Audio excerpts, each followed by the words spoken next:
berarti dia mutasinya pada gen yang menghasilkan represor, ya kan? Gen yang menghasilkan represor, mutasi LAC-I.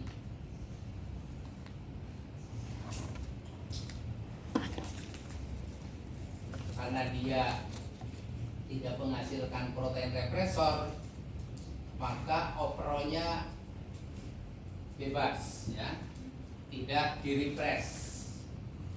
Oleh karena itu selalu ekspresi itu operon LAC-nya, jadi selalu menghasilkan beta-gal, hormease, ya, kemudian LAC-nya juga berfungsi, sehingga ekspresi operonnya adalah konstitutif. Dia tetap berjalan, ada atau tidak ada induser dia tetap jalan, karena tidak ada LAC-I di sini. Oke ya. Nah tapi ini sifatnya resesif, ya. Sifatnya resesif. Jadi kalau dalam bakteri itu ada plasmid, ya, dan di dalam plasmid itu ada LAC-Z dan LAC-I, ya, maka nanti yang terekspresi adalah LAC-I yang wild type, ya, yang tipe liar, sedangkan yang mutan tidak terekspresi. Sehingga kalau ada bakteri, ya, memiliki kromosom kemudian plasmid, plasmidnya punya LAC-I mutan, dia kalah oleh LAC-I yang ada di sini. Karena kalau wild type kan lengkap tuh, LAC-I, LAC-Z, LAC-Y, LAC-A ada, ya, gitu. Sehingga dia akan fenotipnya seperti wild type. Nah ini, jadi bakteri punya 3 genom yang berbeda, tapi fenotipnya sama, yaitu beta-galnya diekspresikan, ya. Jadi beta-galnya ininya, ya, diekspresikan, karena yang ini kalah nih sama yang itu juga, ya. Oke.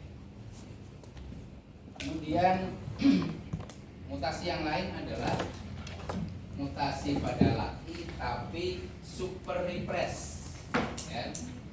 Super repress. Super repress ini berarti dia merepress berlebih, gitu kan, ya kan?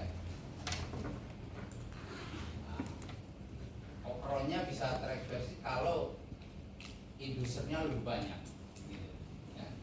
Indusernya lebih banyak. Nah ini super repress ini menyebabkan operon tidak terekspresi, jadi dia tidak terekspresi, tidak membentuk beta-gal. Nah sifatnya dominan, ya. Sifatnya dominan terhadap LAC-I. Jadi kalau ada LAC-I yang tipe liar, kemudian ada LAC-I yang mutan super repress, maka kalah yang tipe liarnya, ya. Jadi fenotipnya akan menjadi fenotip mutan. Nah, jadi kalau misalkan ini ada mutan super repress di kromosom, ya, tetapi LAC-I-nya tipe liar di plasmid, ya, maka dia akan dominan tuh, ya, jadi semua mutan, baik posisinya di kromosom maupun posisinya di plasmid, ya. Jadi dia tetap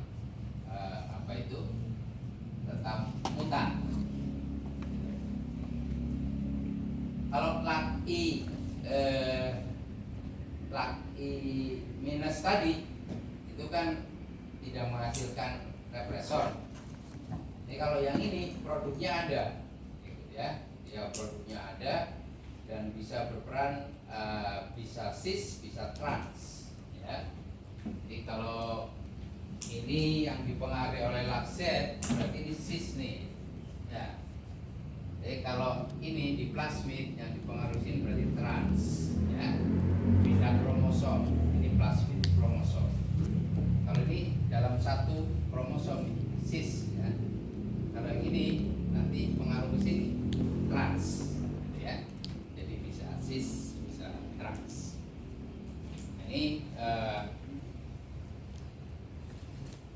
bakteri ini punya genotip yang berbeda, tetapi fenotipnya sama, ya, sama-sama mutan super repress ya di laki, sehingga dia baru bisa terekspresi laksetnya kalau indusernya banyak sekali, ya, indusernya banyak.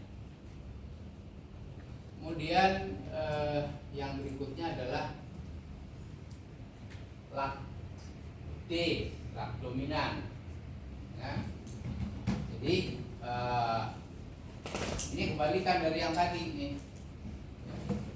Dia ekspresinya konstitutif, sama seperti yang laki ya, gitu ya. Gitu. Hanya ini dominan. Kalau laki minus tadi kan resesif, ya. Ini dominan. Jadi kalau ada mutan laki dominan, dia akan mengalami mutasi, ya, fenotipnya mutan. Jadi dia mirip laki, ya, dia konstitutif tapi dominan, sifatnya dominan. Yang ini, ya. Kalau yang ini kan dia konstitutif, ya, pada haploid, tapi nanti resesif kalau pada diploid. Ini kan tadi kan resesif, salah, ya. Ini sebaliknya nih, dia dominan nih, ya, pada diploid. Nah, itu dominan yang ini. Kalau ini dominan mutan, ya, mutan super repress, gitu kan. Kalau ini dominan mutan dominan D, gitu ya. Ini sama, ini genotipnya berbeda, ya, tetapi ada mutan laki yang dominan. Nah, sehingga dia konstitutif, diekspresikan terus menerus.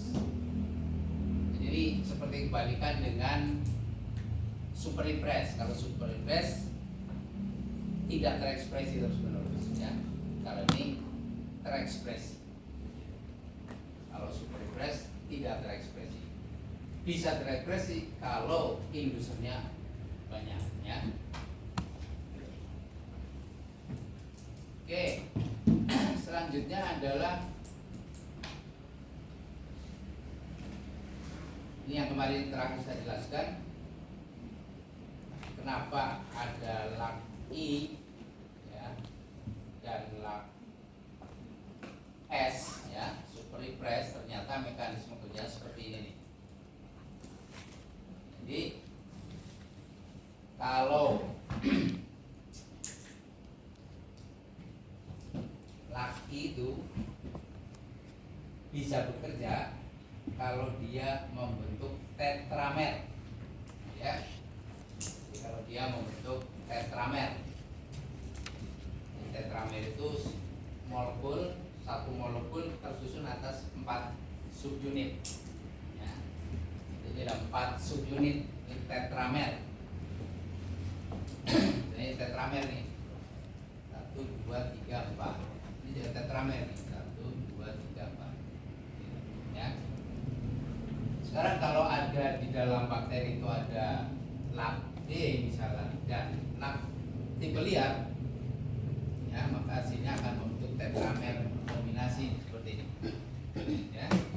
Jadi 2 dari sini, 2 dari sini, ya.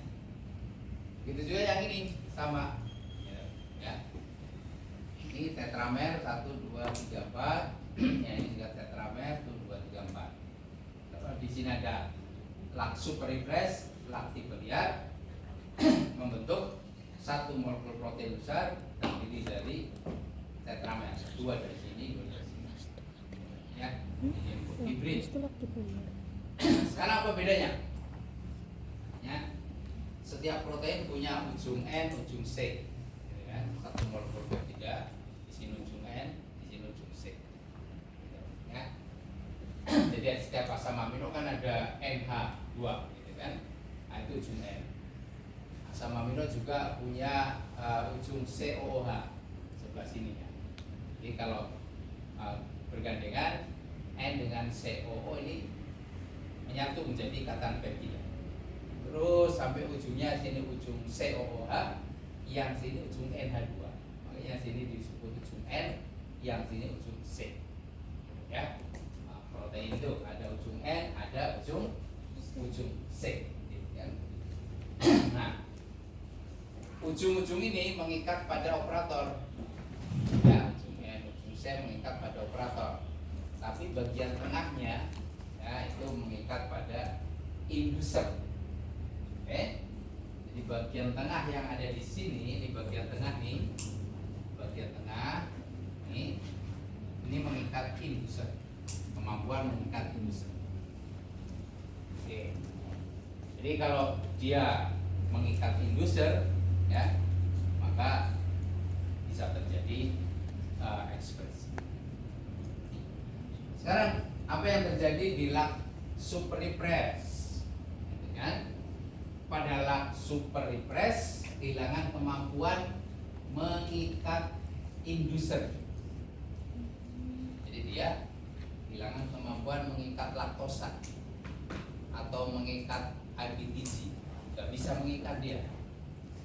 Karena dia gak bisa mengikat, maka protein yang dihasilkan oleh lak ini akan tetap mengikat operator, ya, sehingga menutup operator dari menempelnya RNA polimerase. Oleh karena itu, ya, jadi repress terus, gitu kan, tidak bisa ekspresi. Jadi ujung-ujung ininya mengikat pada operator, tapi dia tidak bisa mengikat itu, sehingga super repress terus. Oke, ya. Sekarang bagaimana kalau lak D? Sebaliknya nih, lak D ini kehilangan kemampuan mengikat lak O, mengikat opron, ya. Jadi kehilangan kemampuan untuk mengikatkan diri pada DNA, tapi dia bisa mengikat inducer, gitu, ya. Dia bisa mengikat inducer. Akibatnya apa? Ketika dia bisa mengikat inducer, ya, dia tidak mengikat opron, opronnya bebas nih. Nah, ketika opronnya bebas, RNA polimerase akan bisa menempel di sini, sehingga terjadi ekspresi, ya, terjadi transkripsi dan seterusnya. Jadi ini dominan yang konstitutif, ya, ekspresi. Kalau yang ini, ya, mutan yang terrepresi terus, ya, dan mengalami ekspresi. Gitu.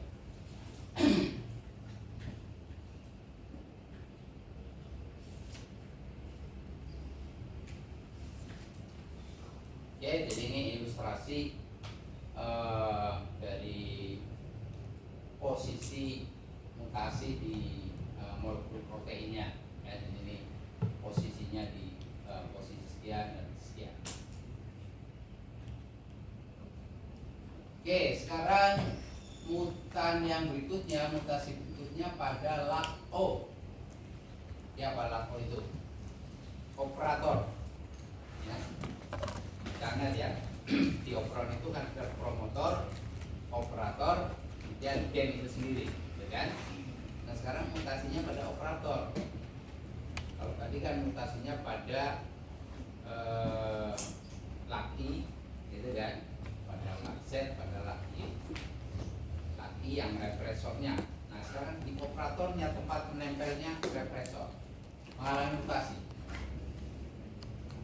Oke. Yang pertama itu lak O konstitutif, ya. Jadi lak O konstitutif, dia sifatnya ekspresi terus menerus, ya, jadi sintesis beta galnya konstitutif terus menerus.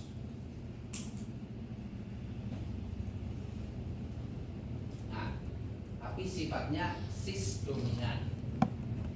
cis berarti dia harus berada satu kromosom dengan lakset.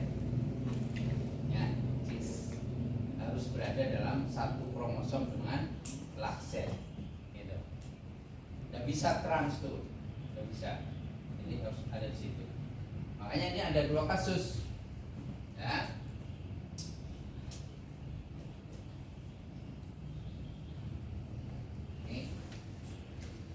Jadi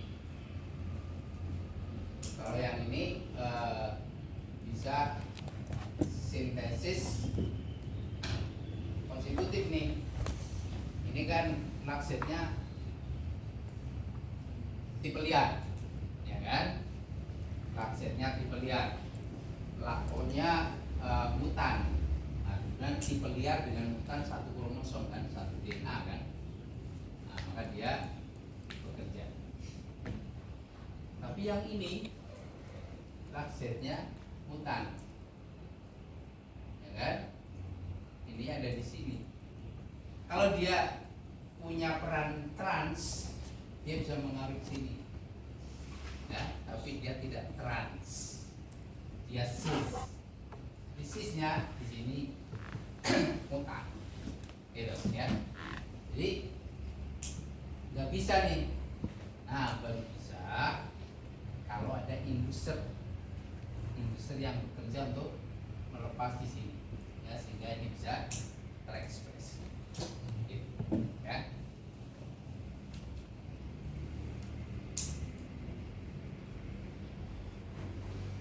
Jelas ya.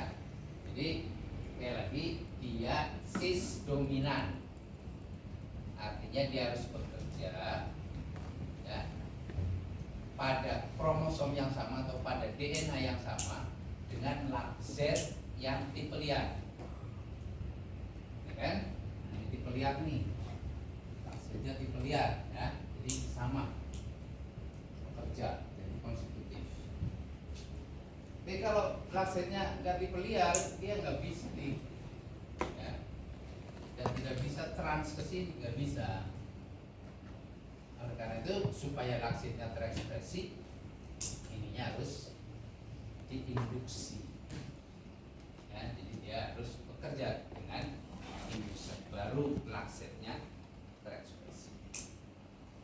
Jadi perlu induser.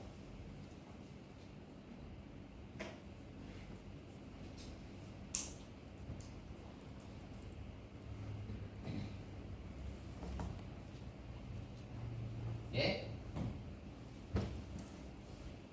Di operon, sekuen operon, ya, itu ada bagian yang bisa ditempeli oleh represor. Kalau represor nempel ke operon, maka operonnya tidak bisa bekerja, ya, ditempeli oleh represor.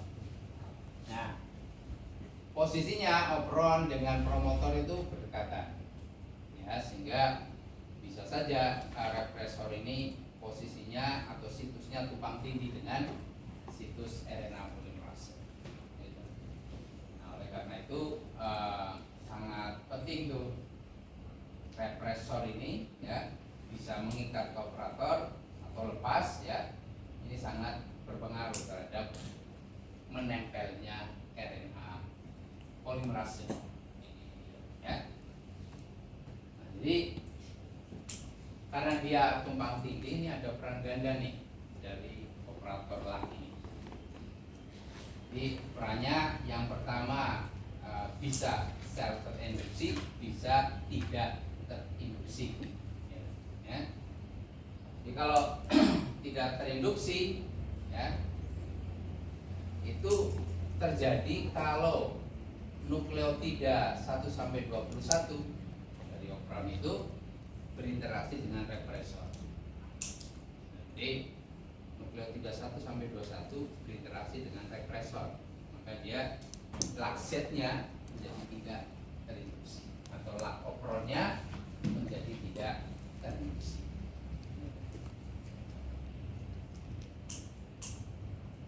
Nah, yang kedua, dia bisa menyebabkan sel ini terinduksi.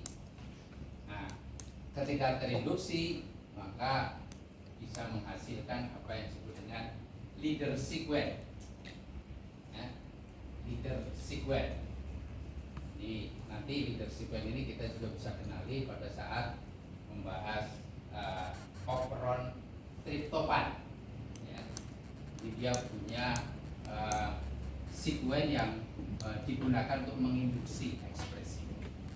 Leader sequence. Ini adalah operon triptofan.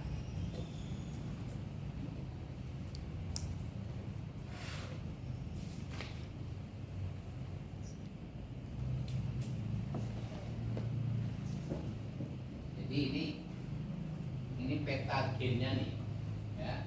Ini promotor, ini operator, ya. Ini gennya nih, gen triptofan, ya. Tapi di antara operator dan gennya itu ada sekuen DNA yang memisahkan keduanya. Ini yang disebut dengan leader sequence, ya. Jadi leader sequence ini nanti berperan di dalam ekspresi ya dari gen ini. Jadi kalau lang operon itu hanya promotor, operator, gen. Ya. Kalau ini ada leader sequence-nya. Gitu. Nah, leader sequence ini nanti dia akan diekspresikan membentuk mRNA sendiri nih, ya. Untuk mRNA sendiri dia punya codon start ini, ya, punya codon stop, gitu, ya. Punya codon start, punya codon stop, gitu. Nah, di samping itu nanti ada sekuen yang bisa menghasilkan leader peptide, ya. Di sini dia menghasilkan leader peptide yang digunakan nanti untuk membantu ekspresi dari operon. Oke, sekarang kita lihat dulu gennya. Jadi triptofan, operon triptofan ini, ya, ada triptofan E, D, C, B, A, ya, dari ujung sana E, ya, dari sini A, B, C, D, E. Masing-masing nanti akan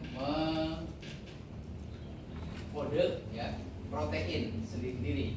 Ini, ya, jadi protein TSase, ya, A, B, ya, kemudian GPSase, ya, kemudian PRTase dan ASase.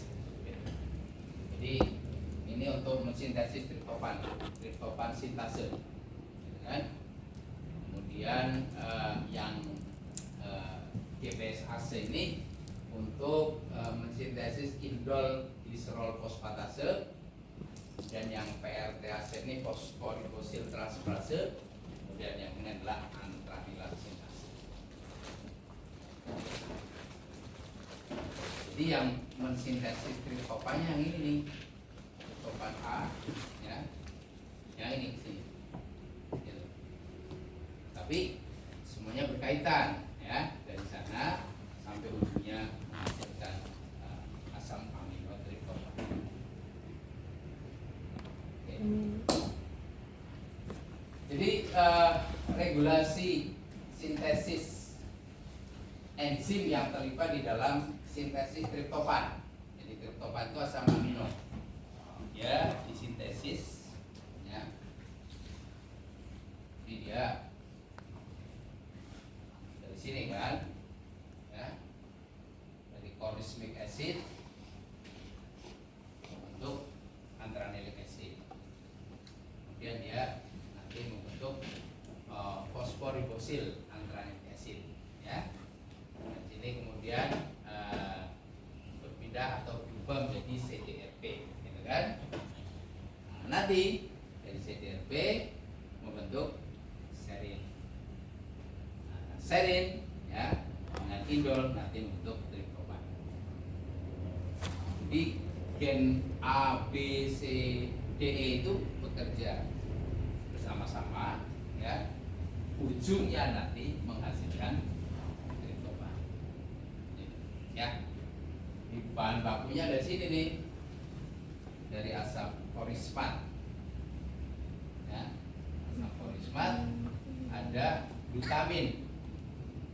Glutamin ini kan dari asam glutamat, gitu kan?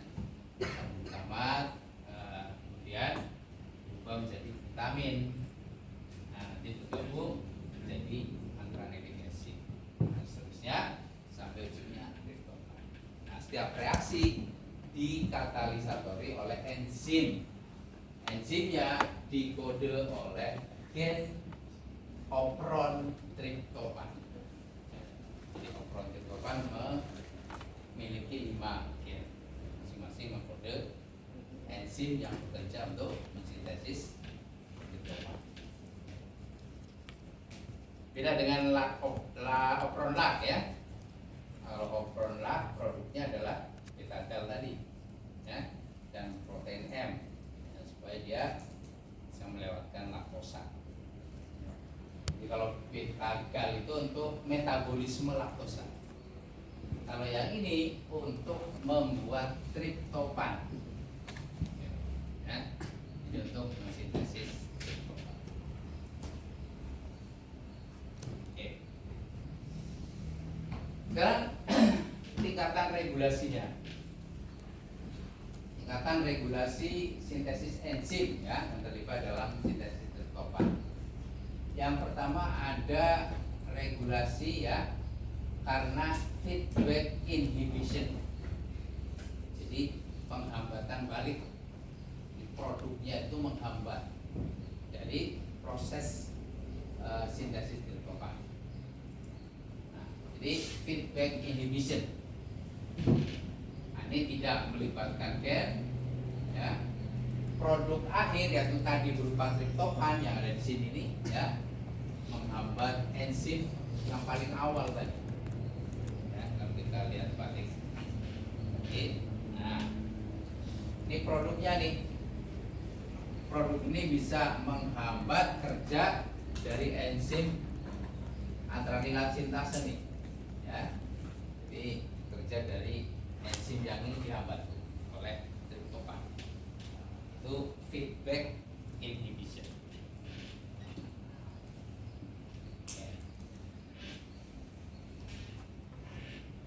Nah, kalau ini murni karena produk, ya, berarti karena asam amino triptofannya terlalu banyak nih, ya, sehingga menghambat kerja antranilat sintase. Ini merupakan mekanisme dari sel ya, di dalam mengatur homeostasis. Dia punya mekanisme untuk mengatur supaya proses ini berjalan normal. Ketika kebanyakan, maka di stop prosesnya, gitu kan? Nanti ketika kurang jalan lagi, ya, banyak triptofannya stop lagi, ya, dan seterusnya. Kemudian regulasi yang berikutnya adalah regulasi yang melibatkan operator dan represor. Jadi regulasi yang melibatkan operator dan represor. Nah, regulasi ini ya melibatkan gen. Jadi regulasi bertingkat gen. Gitu, ya. Ini ada operator, ada represor. Berarti kerja represor ya meregulasi ekspresi kaitannya dengan operator. Nah ini ya, ini harusnya represor menempel operator ya. Ini represor menempel situs operator. Kemudian represor ini dihasilkan oleh triptofan R. Seperti kalau di lakopron itu ada laki, gitu kan? Nah, ini R yang menghasilkan represor, ya, ya, dan dia bekerjanya tetramer sama seperti tadi, gitu, ya. Jadi bekerja kalau molekul itu tetramer. Kemudian yang berikutnya adalah operon reversible. Kalau tadi represor menempel operon, ya, represornya dihasilkan oleh gen triptofan represor. Dia bisa bekerja tetramer. Oke. Sekarang yang berikutnya, ya, regulasi yang berikutnya, kalau represornya tidak mengikat operator. Kalau ini kan kasusnya represor mengikat operator. Kalau ini represornya tidak mengikat operator. Nah, ini mungkin karena ada korepresor, ya. Jadi karena ada korepresor sehingga represor yang sebenarnya tidak bisa ya, pada opron. Oke. Jadi ini ilustrasi regulasi operator represor. Ketika tidak ada triptofan, ya, ketika tidak ada triptofan, maka terjadi ekspresi nih.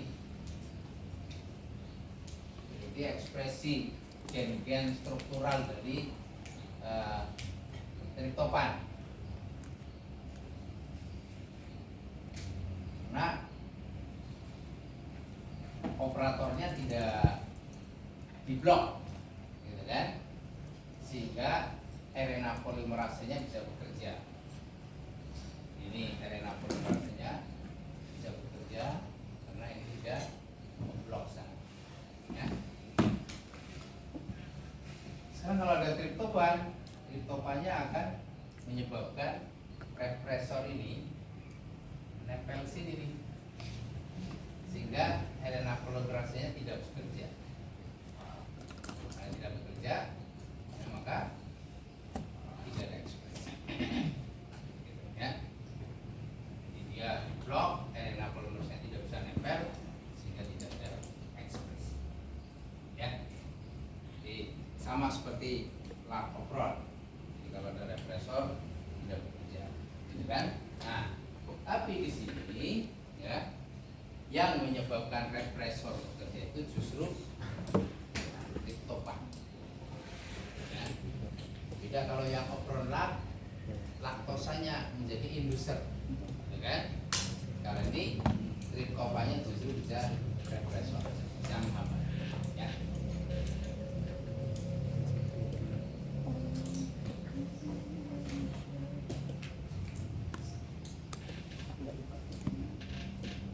Oke. Jadi ini ilustrasi bagaimana regulasi operator represor pada operon triptofan. Tadi represor itu dihasilkan oleh triptofan R atau gen R, ya. Jadi dia menghasilkan represor, ya, triptofan represor, gitu kan? Tapi dia nggak bekerja kalau nggak ada triptofan. Oleh karena itu, ketika ada triptofannya berikatan dengan represor, dia mengikat sini nih, gitu, ya, mengikat operator. Jadi kalau ada konsentrasi triptofan tinggi, ya, maka terjadi represi dari operator, gitu, ya. Jadi terjadi represi dari operator. Nah, tadi disebutkan di awal kalau opron itu promotor operator gen, gitu kan? Kalau sini di antara operator dan gen itu ada sekuen yang disebut dengan sekuen leader, ya.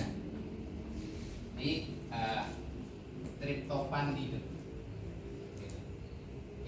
dia akan menghasilkan leader sequence, ya, menghasilkan leader sequence yang fungsinya adalah, ya, dia untuk mendorong, ya, ekspresi pada saat high tryptophan, tryptophannya tinggi. Kalau pada tryptophan rendah, nggak masalah, dia ekspresi ini, ya, tryptophannya rendah, ya, dia ekspresi ini mRNA yang dibuat. Jadi dia ada mRNA untuk tryptophan A, B, C, ya, D, E, dan gitu. Jadi kalau pada saat high tryptophan, ya, dia hanya mensintesis yang ini tidak tersintesis, sehingga tidak ada ekspresi. Oke.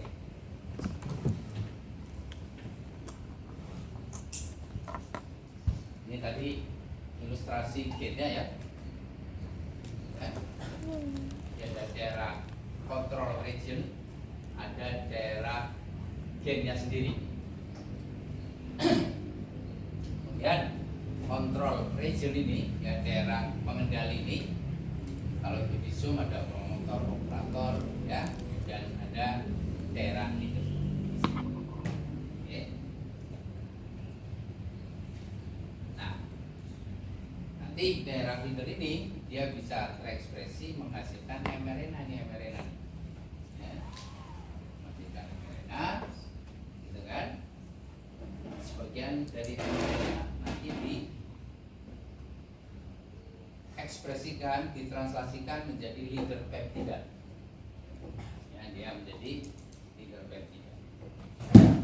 Kemudian sebagian mRNA, ya, dia membentuk apa yang disebut dengan speed rambut nih, hairpin, karena sekuennya berpasangan nih, ya, tandem gitu kan, sehingga dia bisa berpasangan membentuk speed rambut.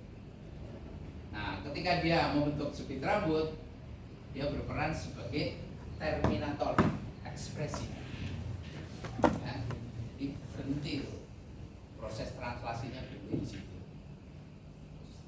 Jadi dia berhenti di sini, terminator ekspresi, sehingga yang kesininya menjadi tidak terekspresi. Kan kalau di dalam okron itu kan polisistronik, gitu kan? Jadi ketika gen-gen itu ditranskripsikan, semua membentuk mRNA panjang, gitu kan? Untuk mRNA panjang yang nanti masing-masing segmen dari mRNA akan mensintesis protein sesuai dengan gennya, kan? Nah, sebelum ke sana, mRNA itu membentuk speed rambut di sini, sehingga ketika ditranslasikan dia akan berhenti di sini dan tidak bisa membentuk protein selanjutnya.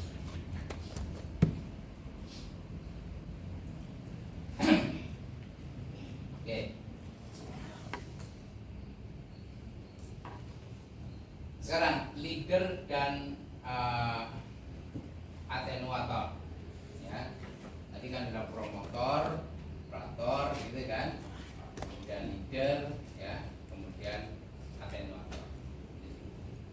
Nah, ini sangat berpengaruh terhadap ekspresi, ya, dari gen-gen yang ada di operon tryptophan.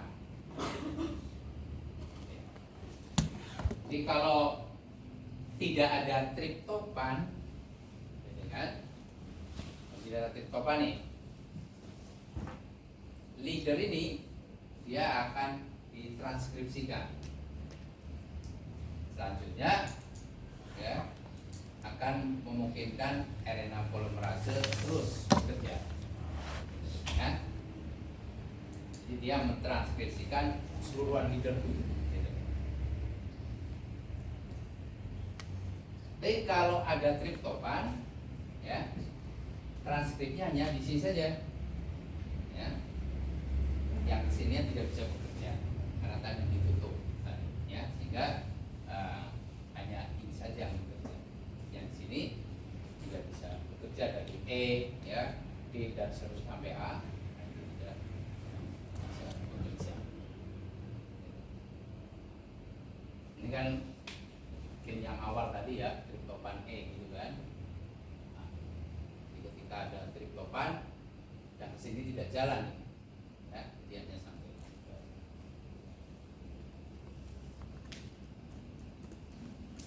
Oke, ini lagi. Tadi kalau tidak ada triptofan, ya, ada transkrip sepanjang 162 nukleotida, ya, sehingga bekerja. Ketika ada triptofan, gitu kan. Nah ini leadernya tidak sepanjang itu, ya, sehingga dia berhenti, ya, proses transkripsi, ya, dari. Jadi kalau tidak ada triptofan, ini dia akan membentuk sepit rambut seperti kalau ada triptofan, ya, membentuk sepit rambut, ya, sehingga jadi tidak bisa bekerja.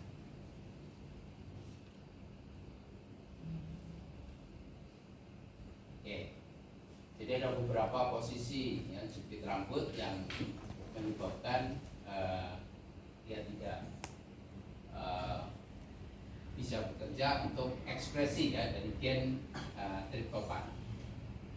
Dia ada berapa posisi nih? 1, 2, 3, ya. Jadi ada 3 posisi yang memiliki sekuen berulang terbalik, ya, sehingga saling berpasangan, ya, akibatnya tidak bisa menjalankan ekspresi. Itu ada di daerah atenuator, ya, bukan di daerah gennya, jadi di daerah sebelumnya, ya, sehingga proses ekspresinya tidak berjalan. Nah, ini di daerah atenuator sini, ya, dia membentuk sekuen yang berulang terbalik, ya. Jadi 4 ulangan terbalik, ya, yang dapat saling berpasangan membentuk sepit rambut, gitu, ya. Jadi ketika dia membentuk sepit rambut, maka nggak ada ekspresi, kan, karena apa, terjemahan ke polipeptidnya tidak bisa bicara. Ini kan mRNA, ya. Nah, jadi dia tidak bisa berfungsi untuk translasi.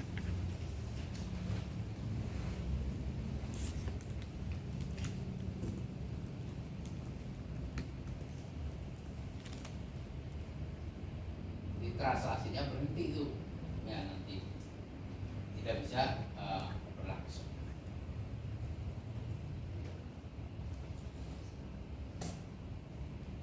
Oke. Selanjutnya opron His. Nah, ini lebih banyak lagi nih, ya, gennya. Tapi sebenarnya ujungnya sama seperti triptofan. Gen-gen tersebut menyandi enzim yang berperan untuk mensintesis histidin. Nah, ini histidinnya nih, ya, sintesis histidin. Ya, asalnya dari sini, kan, ya. Kemudian dengan tahapan reaksi ini sampai akhirnya menghasilkan histidin. Nah, setiap tahapan ini dibantu oleh enzimnya disandi oleh opron histidin, sama seperti triptofan.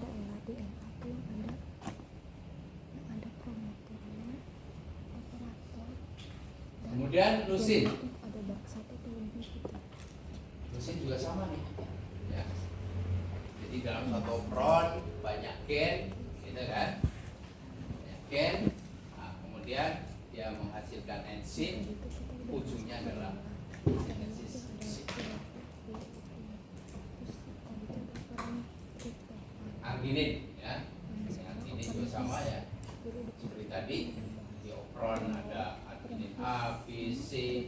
E ya, dan seterusnya sampai akhirnya bisa menghasilkan alkin.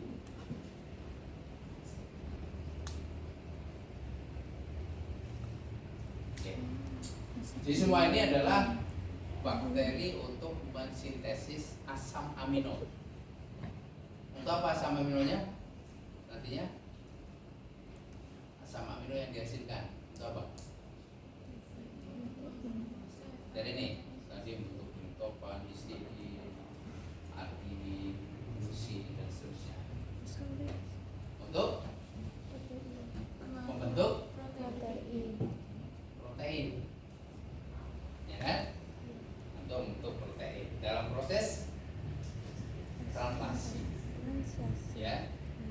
Jadi ada proses translasi, yaitu proses di mana informasi genetik yang ada di dalam mRNA diterjemahkan menjadi urutan asam amino oleh ribosom. Ya. Jadi diterjemahkan oleh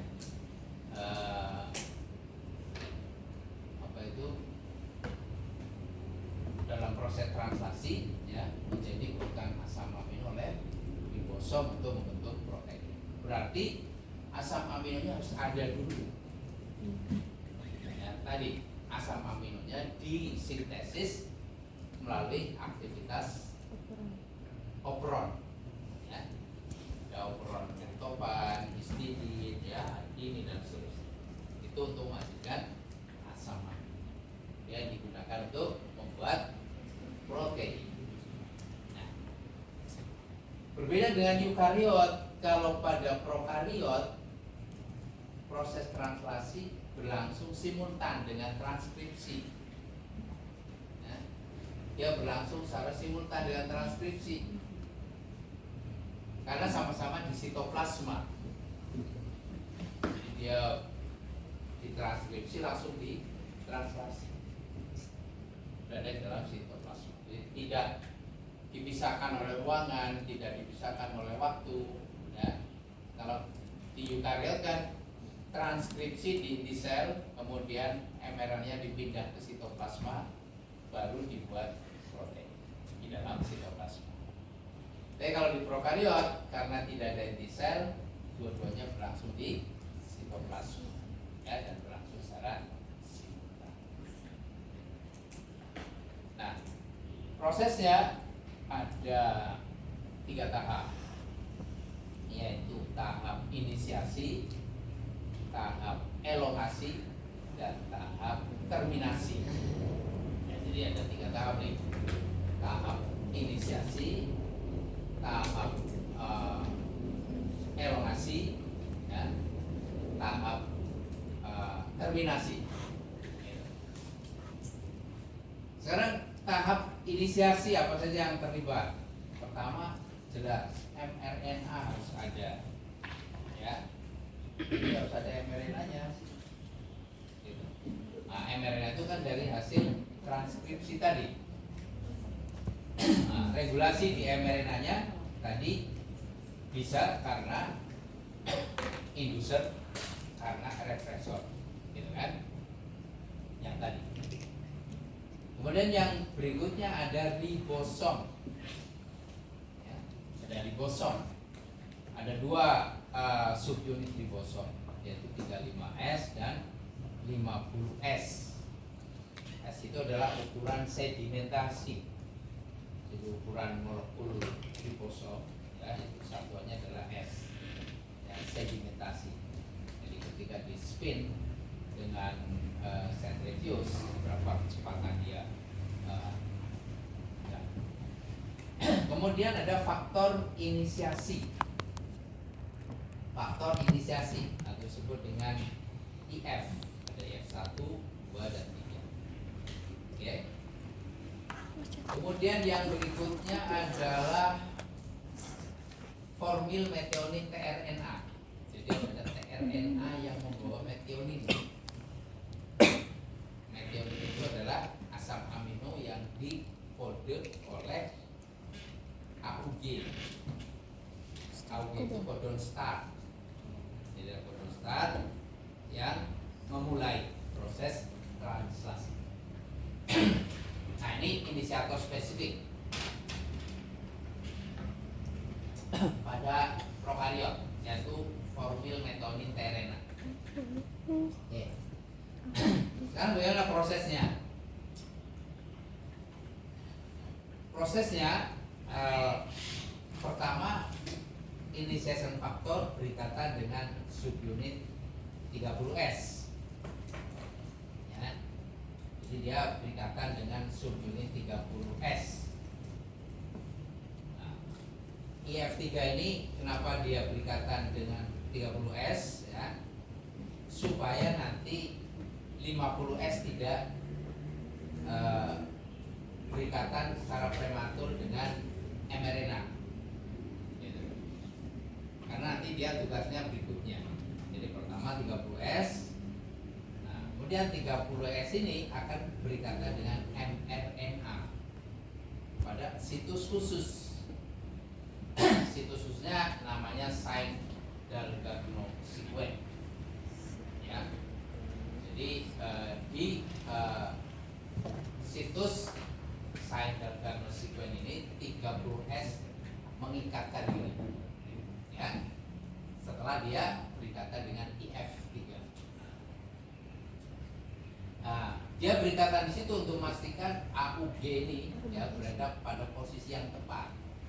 Kenapa? Karena situs Saint-Dalgarno ini posisinya kira-kira sekitar 10 bahasa, 9-10 bahasa sebelum AUG gitu ya. Jadi sebelum AUG. Jadi odor start kan AUG, tapi sebelumnya ada sekuen khusus yang isinya adalah bahasa Purin. Bahasa Purin itu apa?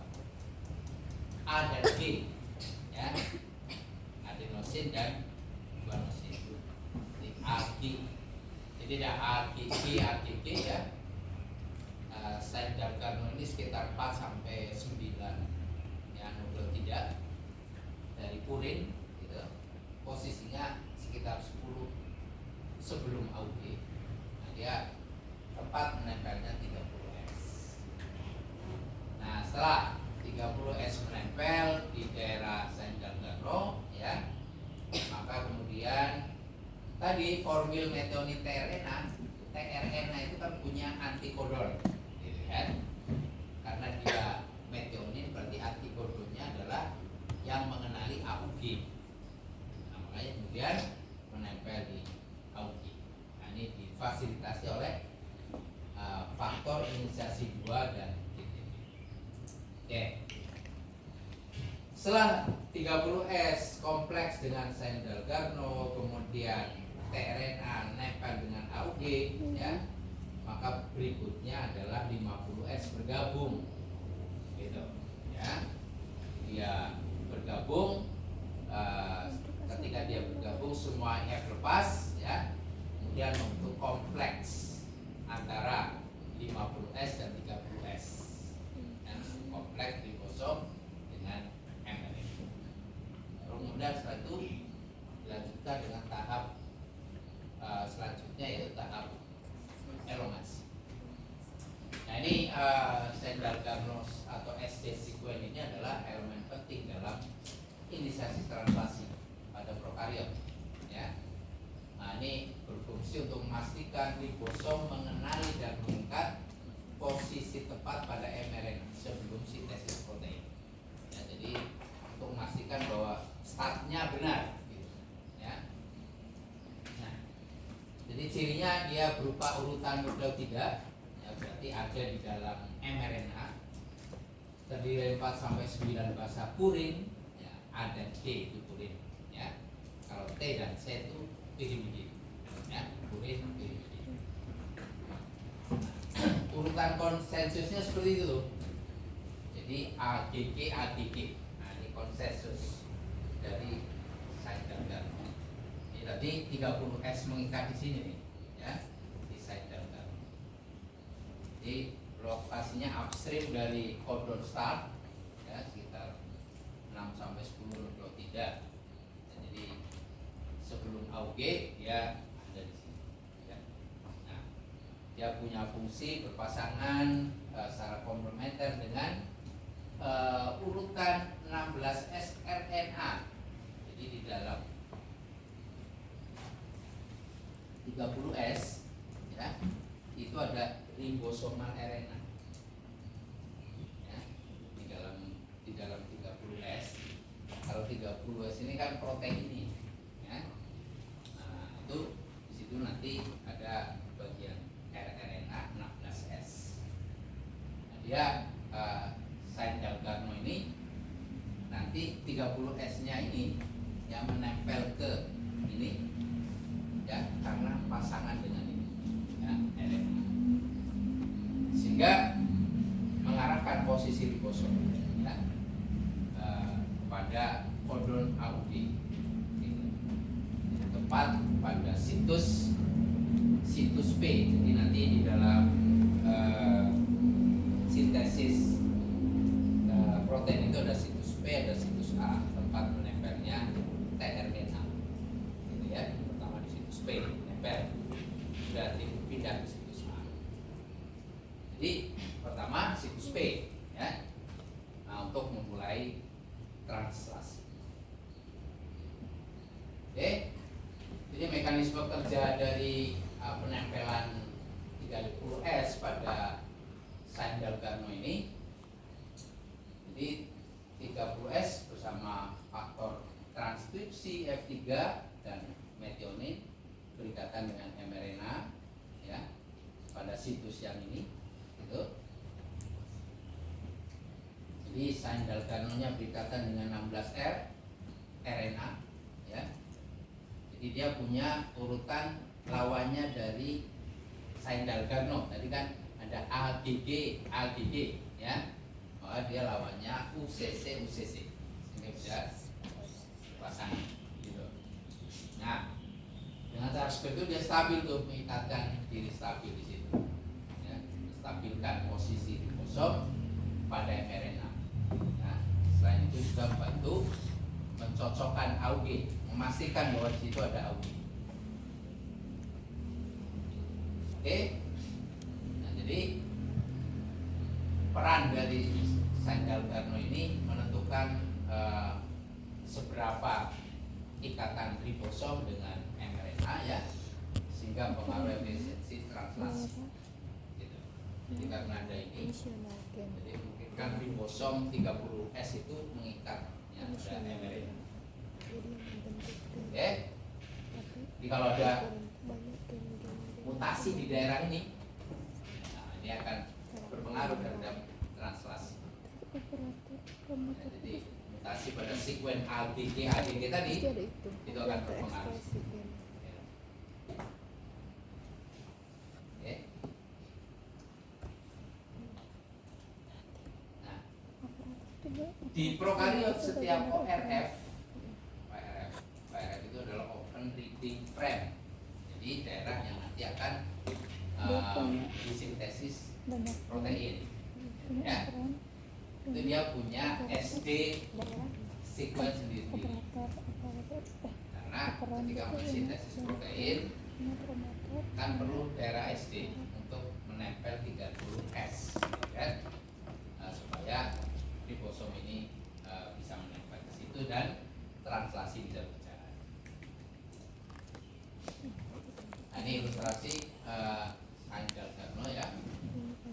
Jadi kalau ini adalah bagian dari mRNA, ya bagian dari mRNA dari ujung 5 ke 3, gitu kan? Ini kodon start, ya. Maka 6 sampai 10 nukleotida ke depan sini ke hulu. Nah, ini ada Sain Dalgarno, ya, AGG. Nah, di sini tempat menempelnya ribosom, ya, untuk kemudian nanti memulai translasi ya di struktur. Ada fungsinya nggak cuma sekuen doang. Oke, kalau sudah, maka kemudian dilanjutkan dengan tahapan elongasi. Nah, tahapan elongasi. Komponennya apa? tRNA dan elongation factor. Jadi tRNA dan elongation factor.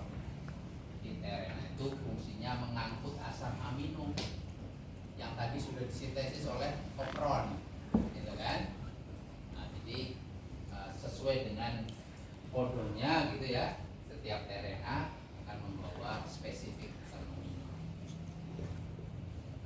Jadi prosesnya sekarang tRNA yang sudah membawa asam amino dia akan menempel pada situs A, gitu ya. Di dalam itu ada situs A, ada situs B, gitu ya. Nanti di sini untuk menempel asam tRNA, ya, di sini juga menempel tRNA. Ya. Jadi dia mengikat pada situs A.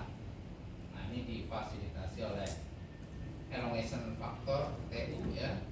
Nah, kemudian selanjutnya membentuk ikatan peptida dengan tadi kan di sini sudah ada metionin, ya kan? Dengan asam amino baru membentuk ikatan peptida. Ya. Jadi dia membentuk ikatan peptida yang dibantu oleh enzim peptidiotransferase ya pada subunit 50S. Jadi nanti di sini 30 S nya, nah di sini nanti 50S. Jadi 50S yang punya peptidiotransferase sehingga dia kemudian membantu membentuk ikatan peptida antara dua asam amino, gitu ya. Jadi antara NH2 dengan buceko. Jadi oke. Nah, setelah itu dia akan mentransfer ya peptida dari situs P ke situs A. Nah, baru kemudian dilanjutkan dengan translokasi ribosom, mendorong pergeseran ya mRNA sehingga tRNA-nya dipindah ya di A pindah ke P. Geser ya, pindah ke P, gitu kan? Kemudian tRNA yang lama yang ini keluar, gitu. Ya, jadi dia bergeser, yang ini keluar, ya. Proses terus berlangsung. Jadi yang baru masuk di A, pindah ke P, terus ke sini, ya. Sambil sambungkan dengan ikatan peptida, lama kelamaan terus ya.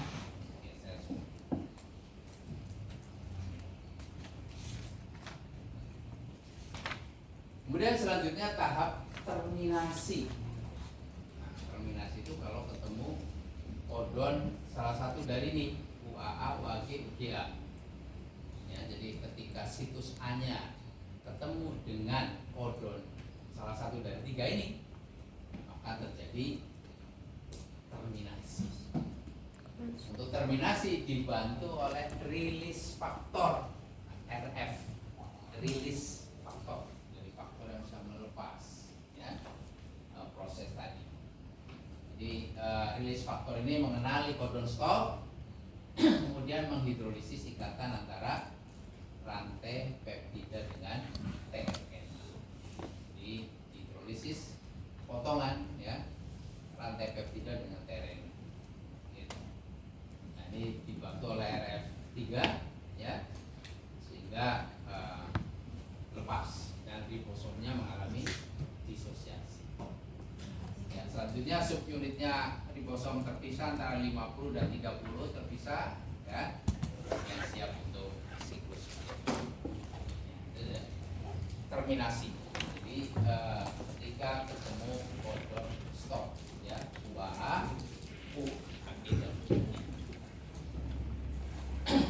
sekarang bagaimana kendali atau regulasi translasi pada prokariot?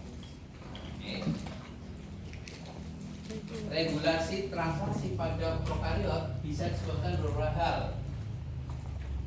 Ya, bisa karena beberapa hal. Yang pertama, karena struktur mRNA. Itu tadi, kalau dari jepit rambut itu bisa mempengaruhi. Ya. Jepit rambut itu karena sekuen berulang terbalik. Ya.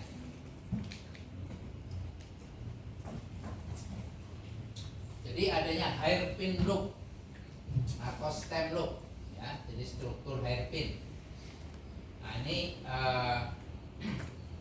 struktur sekunder, ya, pada 5 UTR.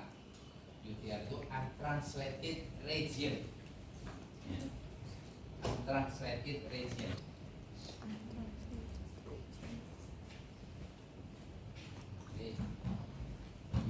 UTR, ya.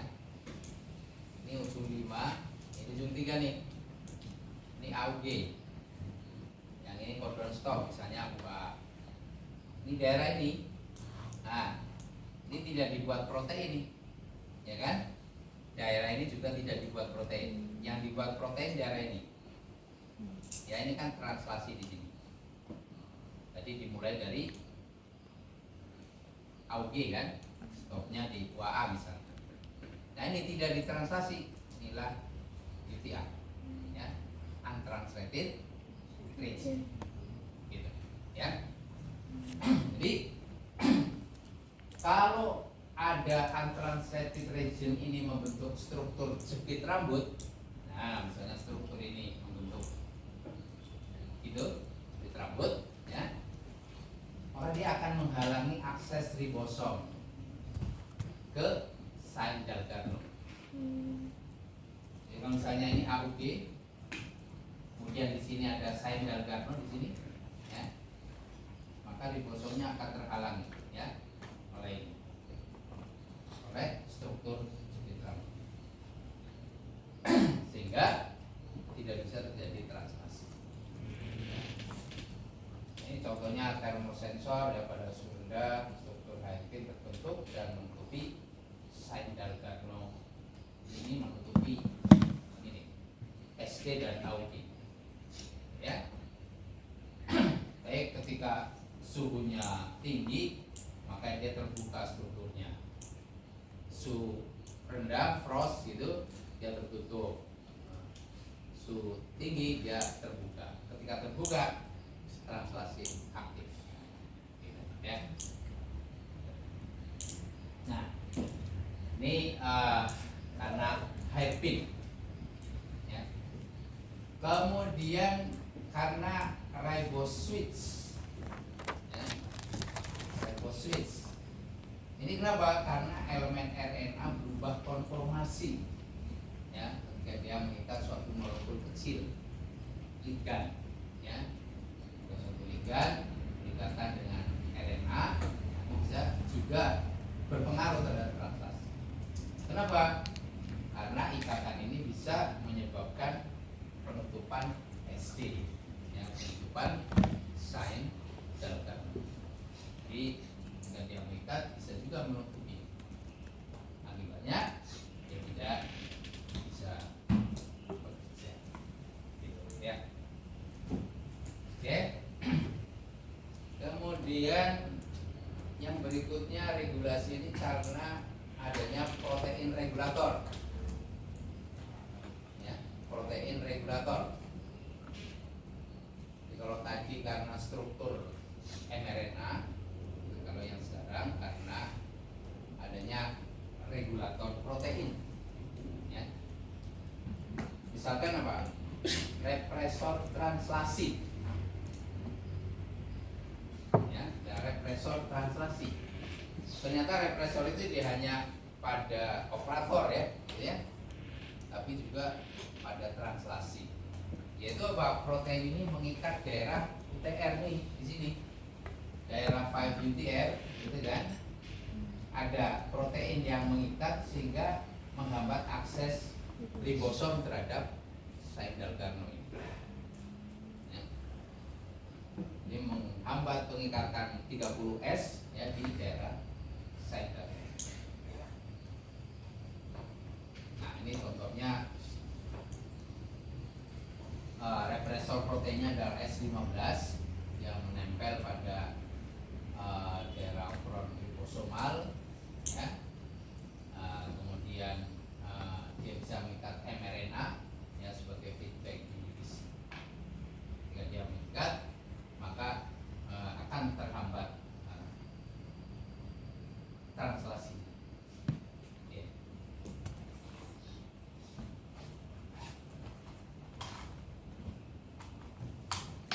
Oke, ya.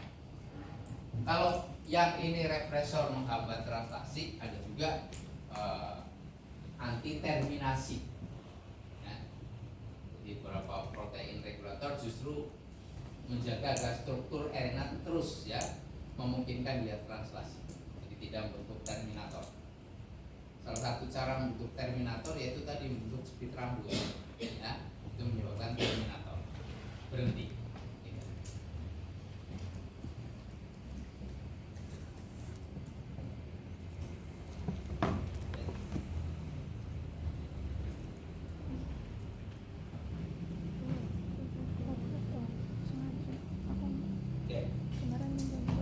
Berikutnya karena small RNA, ya. Jadi small RNA itu RNA berukuran pendek sekitar 20 sampai 30 nukleotida, ya. Jadi small RNA itu molekul RNA non coding, ya. Dia non coding, tapi bisa berpasangan dengan mRNA target. Dia bisa komplement ya dengan mRNA target sama. Jadi kalau dia menempel bisa menutup Sandel-Carnot ya atau menutup Auger sehingga tidak bisa terjadi translasi. Karena translasi harus dimulai dari pondok start ya. Dan 30S-nya harus menempel di sini. Kalau ini ditempeli dengan mRNA maka tadi yang ribosomal RNA pada 30S tidak bisa berpasangan tadi, ya. Yang UCC tadi ya tidak bisa berpasangan dengan AGD. Jadi bisa seperti itu, ya. Atau bisa juga ya dia justru sebaliknya bisa membuka struktur sekunder ya untuk diaktifkan. Oke, nah ini contohnya pada E. coli ada sRNA RYHB ya. Dia ketika kekurangan Fe ini diproduksi sehingga menghambat translasi dari gen yang nanti bisa mengikat.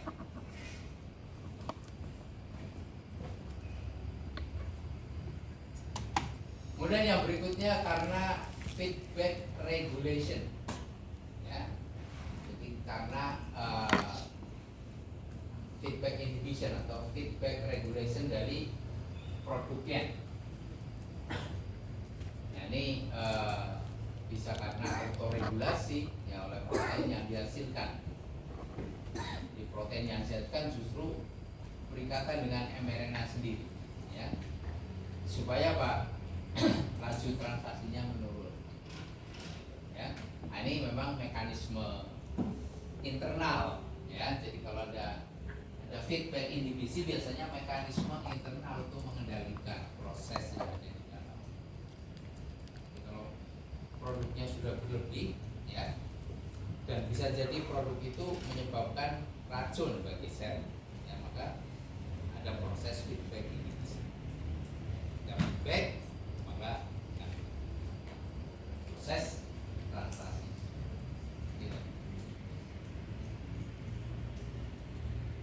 Ini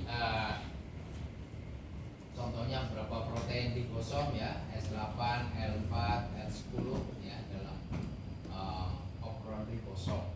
Nah, ini dia bisa menjadi feedback inhibitor untuk mensintesis ribosom itu.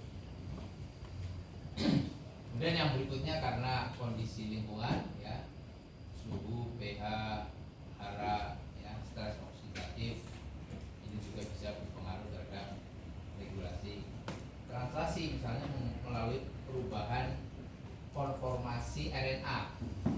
Ya, jadi RNA-nya berubah konformasinya menjadi tidak memungkinkan translasi bisa berlangsung. Misalkan saja struktur RNA-nya bisa berubah. Ya, seperti tadi, misalkan bisa membentuk struktur sekunder atau membentuk speed rambut, ya, itu menyebabkan dia langsung proses translasi. Kemudian pengaruh lingkungan ini juga bisa mengaktifkan small RNA. Jadi small RNA kan bisa menempel pada mRNA sehingga menghambat misalnya inisiasi translasi, atau bisa menghasilkan protein regulator baru.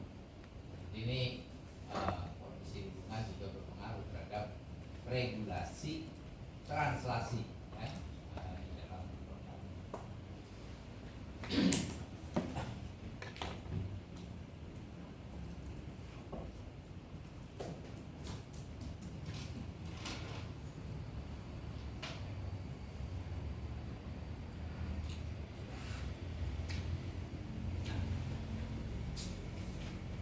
Sekarang kenapa kontrol atau translasi itu harus diregulasi, dikendalikan? Ini penting gitu ya. Jadi translasi di dalam sel itu perlu dikendalikan. Ya. Jadi translasi itu kalau di prokariot tadi terjadi secara simultan. Transkrip meninggalkan DNA tekanan bisa langsung translasi. Ketika RNA polimerasenya bekerja, ya, kemudian dia sambil bekerja dia membuat mRNA, mRNA itu bisa langsung translasi. Oke, nah di dalam kendali translasi ini bisa untuk mengatur imitasi translasi, bisa mengatur laju pembacaan mRNA, ya, atau bisa juga mengatur stabilisasi mRNA. Jadi kenapa translasi ini harus kendalikan supaya laju imitasi translasi atau laju pembacaan mRNA ini juga bisa diatur. Ini beberapa yang memungkinkan misalnya efisiensi penempelan ribosom, ya. Jadi yang mempengaruhi translasi yang pertama efisiensi penempelan ribosom tadi 30S ya, yang menempel pada SD sekuen. Nah itu seberapa efisien dia menempel.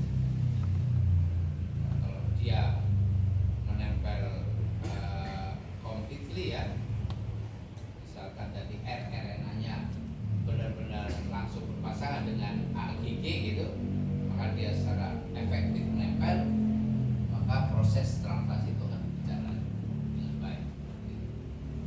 Jadi semakin efisien semakin banyak produk translasi.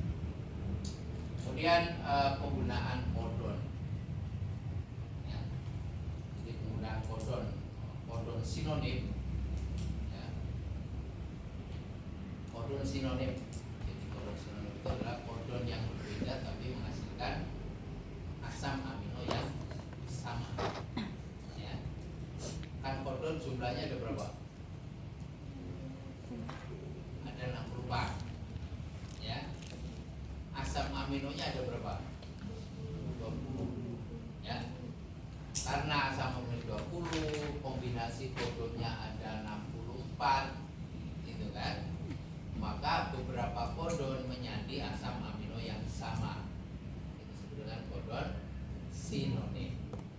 Gitu, ya, misal di sini serin itu ada 6 kodon. Nah, kodon sinonim ini ternyata bisa menyebabkan produktivitas dari asam amino tersebut menjadi ya, sehingga berpengaruh terhadap laju translasi. Kemudian represi translasi, ya.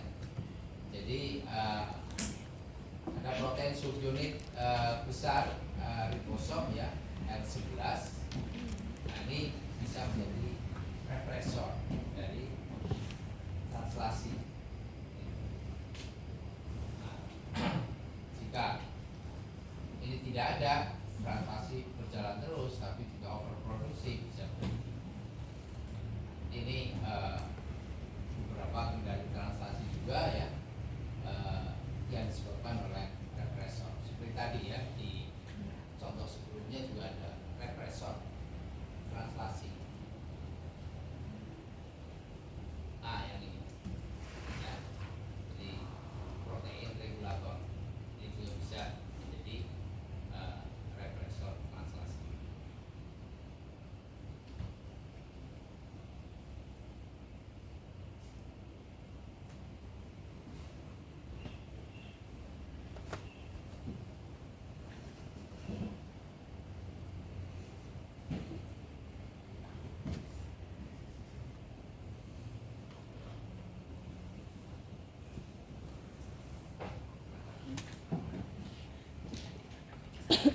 sering mengenal ribosomal RNA, ya, rRNA. rRNA itu kan molekuler RNA, ya, hasil transkripsi dari gen ribosomal DNA, rDNA. Jadi tidak semua gen menghasilkan protein, ya. Jadi tidak semua gen menghasilkan protein, hanya gen yang membentuk mRNA yang nanti menghasilkan protein. Gitu. Tapi kalau gen menghasilkan rRNA itu nggak menghasilkan protein. Begitu juga gen yang menghasilkan tRNA, ya. Karena ada 3 kan, tRNA, RNA, mRNA. Kalau mRNA, ya, itu dihasilkan oleh gen yang nantinya mRNA ditranslasikan jadi protein. Jadi kalau gennya adalah rDNA, itu menghasilkan rRNA, gitu kan? Nah, itu tidak menghasilkan protein, tapi menghasilkan ribosomal RNA yang nanti merupakan komponen dari ribosom. Gitu. Protein ribosomnya sendiri disandi oleh gen tersendiri, yaitu gen yang menghasilkan protein ribosom. Nanti protein ribosom, ya, bergabung dengan ribosomal RNA, ya, untuk ribosom yang ada 2 subunit, ribosom 30S dan 50. Tadi kan di ribosom 30S ada apa? Ada 16S RNA, ya. Iya. Nah, di dalamnya situ tadi ada urutan UCC gitu kan. Nah, itu untuk menempel pada sender.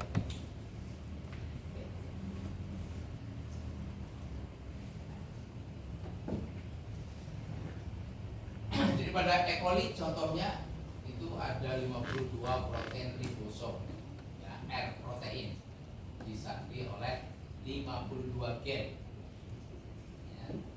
Kemudian selain protein nanti ada 3 jenis rRNA, 16S, 23S, dan 5S. Nah, biasanya kalau di dalam marka 16S itu menjadi penciri dari prokariot, ya. Kalau di eukariot itu 18S. Jadi ribosomal DNA-nya yang 16S dan 18S itu biasanya dijadikan penciri marka. Sekarang jika rRNA ada di sel dan R protein juga ada, kemudian berasosiasi, maka dia akan membentuk ribosom, ya. Dia akan membentuk ribosom dan R proteinnya akan terus, ya, disintesis. Tapi kalau ternyata ribosomal RNA-nya tidak ada tuh, tapi R protein disintesis terus, oke, maka akan terjadi kelebihan R protein. Nah, R protein yang lebih ini akan mengikat mRNA sendiri, gitu, ya. Ini kalau R proteinnya banyak, dia akan mengikat mRNA-nya sendiri, sehingga pembentukannya menjadi, ya. Untuk apa dibuat R protein kalau tidak ada ribosomal RNA? Karena R protein itu bisa berfungsi kalau dia berasosiasi dengan ribosomal R. Kalau tidak, maka dia tidak berfungsi. Oleh karena itu, sel punya mekanisme. Ketika rRNA-nya rendah, banyakkan R protein, maka R proteinnya itu akan menghambat sintesis R protein sendiri. Itu dengan cara meningkatkan ini pada messenger RNA dari R protein. Ya.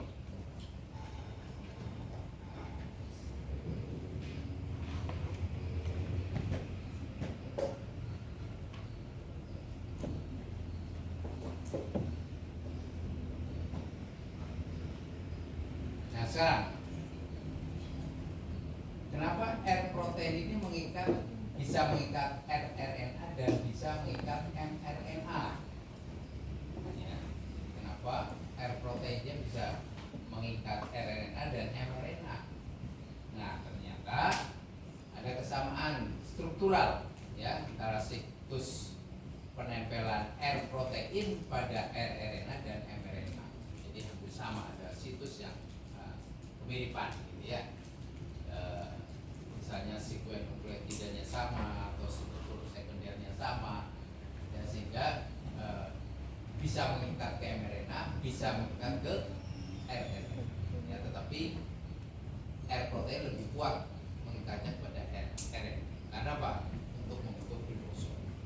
Ya, kalau dia lebih kuat mengikat mRNA, bisa tidak terjadi translasi. Nah, supaya dia bisa terjadi translasi, dia harus membentuk ribosom kan. Nah, ribosom itu tersusun atas R protein dan rRNA. Ya, di molekul ribosom tersusun atas R protein dan rRNA.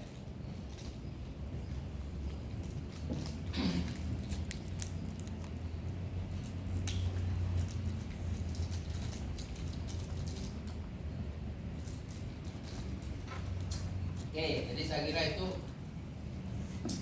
regulasi ekspresi gen pada prokariot dan regulasi translasi ya pada prokariot. Kalau tadi regulasi operon ya itu sangat berkaitan dengan fungsi operator ya, karena promotor, operon, gen ya sangat berkaitan dengan fungsi operator. Kalau operatornya ada represor tidak bekerja, kalau tidak ada yang menghasilkan represor ya tentunya ada gen tersendiri yang bisa menghasilkan protein. Represor ini bisa dilepas, bisa dimasang sendiri. Ini regulasinya seperti itu pada lakopron. Ya, karena lakopron itu polisistronik, bisa menghasilkan satu molekul mRNA tapi menghasilkan beberapa protein. Satu molekul polisistronik. Beda dengan yang eukariot. Kalau eukariot punya monosistronik, satu mRNA satu protein. Kalau ini satu mRNA bisa beberapa protein. Contohnya apa? Opron lang. Ya, opron lang itu satu mRNA tapi bisa menghasilkan protein A, protein M, protein beta. Ya. Jadi itu polisistronik itu kalau satu daerah promotornya dihambat semuanya mati. Misalkan tadi ya di daerah penempelan ribosomnya terganggu, maka translasinya semua jadi sehingga protein yang dihasilkan di dalam satu mRNA jadi tidak bisa disintesis. Oke, saya kira itu juga dari Yes, itu yang terbentuk.